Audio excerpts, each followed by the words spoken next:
अनाज मंडी में सरसों के आने से किसानों व व्यापारियों के खिले चेहरे। किसानों ने कहा कि कोई समस्या नहीं है, बढ़िया काम हो रहा है। अनाज मंडी प्रधान सुभाष मित्तल ने कहा कि रोजाना लगभग 2,500 से 3,000 क्विंटल सरसों अनाज मंडी में आ रही है और किसान व व्यापारी सभी खुश हैं। गांव गुजरानी सरसों लेके आया हूँ, रांधी भेजिया भाई, कोई समस्या नहीं और बहुत बढ़िया काम है।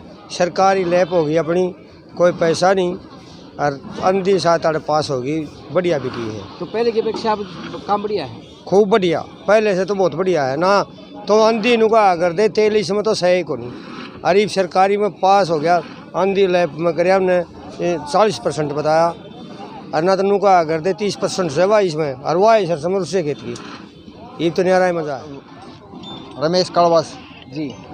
क्या कहेंगे अगर अनाज मंडी की बात करें? अनाज मंडी में लेकिन पहले से सुधार है भाई साहब, लेकिन वो बात नहीं आती, सरसों बिक जाती है, बोली के हिसाब से बिकती है सरसों। तो हम 3 बजे आए थे आज, बोली का टाइम 2 बजे शुरू हो जाती है, कभी 3 बजे शुरू हो जाती है। ये तो मंडी के हिसाब से बोली, तो ये अपना हिसाब है हमारा। अगर व्यवस्थाओं की बात करें किस प्रकार की व्यवस्था पहले से ठीक है। अब समस्या कोई नहीं है, जमींदार माल लाता है, डेयरी करके बिक जाता है, सब 1 नंबर का काम चल रहा है, कोई 2 नंबर नहीं है।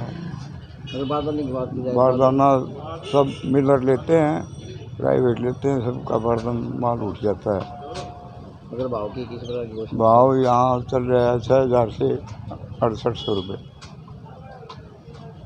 तो किसानों कितनी 1500 कुंटल की आवक है, सारा माल बिक जाता है लगभग। सुभाष मित्तल, जिला प्रधान अनाज मंडी एसोसिएशन। सरसों की आवक शुरू होगी, किस प्रकार का समस्या आता है? क्या समस्या? सरसों की आवक शुरू हो गई है, 2,500 से 3,000 क्विंटल तक आवक है। पिछली साल की अपेक्षा इस साल किसानों को 30% एक्स्ट्रा सरसों की कीमत मिलने लग रही है। गवर्नमेंट के रेट 5,050 रुपये समर्थन मूल्य है, उससे ऊंचा रेट होने के कारण सरकार को कोई माल नहीं मिलेगा। किसानों को मंडी के अंदर कोई भी असुविधा नहीं है। मुख्यमंत्री उड़न दस्ते ने भिवानी में मारी रेड। सड़कों पर बिना परमिट दौड़ रही थी प्राइवेट बसें, सरकारी खजाने पर पड़ रहा था घाटा। गुप्त सूचना के आधार पर कार्यवाही की रेड में पाया गया कि बस में सीटों से अधिक थी सवारियां। बस पर ठोका 19,000 रुपये का जुर्माना। इस दौरान टीम ने कई बसों के परमिट जांचे। ये मुख्यमंत्री उड़न दस्ता के साथ चेकिंग अभियान है। इसके दौरान जो भी इलीगल अवैध तौर चलता वाहन पाया जाता है, उसके खिलाफ मोटर वाहन अधिनियम के तहत कार्रवाई की जा रही है और जब ये लगातार जारी रहेगी और इस प्रकार के वाहनों पे शिकंजा कसा जाएगा। के दौरान पाई जाती है, कोई ऐसे ये नहीं है कि कोई भारी संख्या में चल रही हो। रूट की बसें चल रही हैं जिनके परमिट है। तो इतनी बड़ी बस होती है, कोई छोटी मोटी चीज़ नहीं होती, उसके बावजूद अवैध तरीके से चलती है, तो आगे न चले इसके लिए क्या सख्ती बढ़े? इसके पास ऑल इंडिया टूरिस्ट का परमिट है, लेकिन इसने सवारियां बिठाई है, इस प्रकार से सवारी नहीं चढ़ा सकता, इसलिए ये परमिट की वायलेशन है और परमिट की वायलेशन के तहत इसके खिलाफ कार्रवाई की गई है। क्या नाम? नंबरदार 1 अप्रैल से शुरू करेंगे पद यात्रा अभियान। नंबरदारों ने आरोप लगाया कि सरकार 65 से 75 साल के नंबरदारों को घर बिठाने की कर रही है तैयारी। इस मौके पर नंबरदार एसोसिएशन के प्रधान इंद्रपाल सिंह ने कहा कि सरकार अब 65 से 75 साल के नंबरदारों को घर का रास्ता दिखाने की फिराक में है।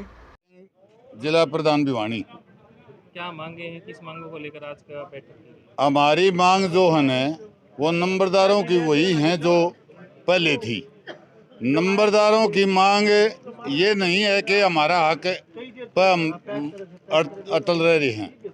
मांग तो जो थी ना वो पहले हमारी मानदेय की वो थी, वो हमारी पूरी हो ली। अब हमारा जो मेन मकसद चला हुआ है, नंबरदारी प्रथा को ख़त्म करने को सरकार जा रही है।